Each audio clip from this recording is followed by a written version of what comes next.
ખોખરા વિસ્તારમાં આવેલી જાણીતી 7th ડે સ્કૂલમાં ધોરણ 8માં અભ્યાસ કરતા વિદ્યાર્થીના હાથે ધોરણ 10ના વિદ્યાર્થીનું મર્ડર થતાં સનસનાટી મચી ગઈ છે।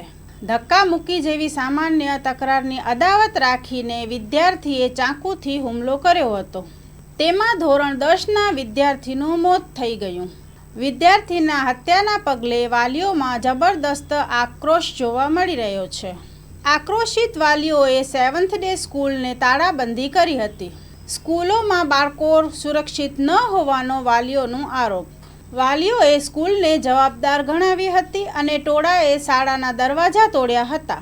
એટલું જ નહીં, પોલીસની હાજરીમાં જ શાળા સ્ટાફને લોકોએ ફટકાર્યો હતો। આક્રોશિત ટોળાએ શાળાની બહાર જ રોડ પર બેસી ચક્કાજામ કર્યો હતો। ઘટનાના પગલે ધારાસભ્ય, જેસીપી, ડીસીપી સહિતના અધિકારીઓ પહોંચ્યા હતા।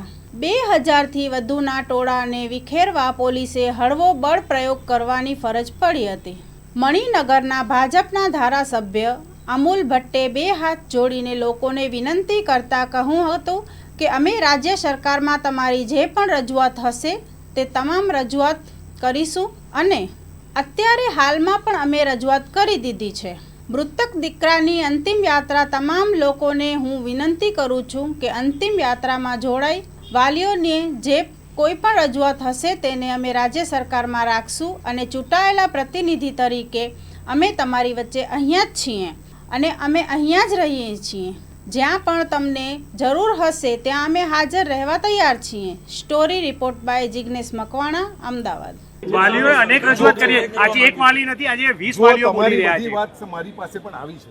આની અમે ડીઓ જે કંઈ શિક્ષણ અધિકારીઓ પાસે રજૂઆત કરી છે એ લોકો પણ તપાસ ચાલુ કરી છે, પરંતુ જ્યાં સુધી આપણી પાસે કોઈ ફેક્ટ નથી આવતા ત્યાં સુધી તમારા જેવા સન્માનીય મીડિયામાં આના વિશે કંઈ કોમેન્ટ કરવું એ અસ્થાને છે। પરંતુ એ પણ જો આવશે તો એને બક્ષવામાં નહીં આવે એટલી ખાતરી નિશ્ચિત છે। સ્કૂલની માન્યતા રદ કરવામાં આવશે। જો માન્યતા રદ કરવી ના કરવી એ કાયદાનો વિષય છે, પરંતુ જે કંઈ આવશે એની સામે કડક પગલાં લેવામાં આવશે એવી ખાતરી આપે અમારા જેવા પ્રતિનિધિ સામે આવે છે પણ સ્કૂલ સંચાલક તરફથી હજી સુધી નથી આવ્યા, જેના કારણે રોષ લોકોમાં જોવા મળી રહ્યો છે। હું આપની સાથે સંમત છું કે એમણે આવી અને લોકો સાથે વાતચીત કરવી પડે, કેમ નથી આવતા એ તેમનો વિષય છે।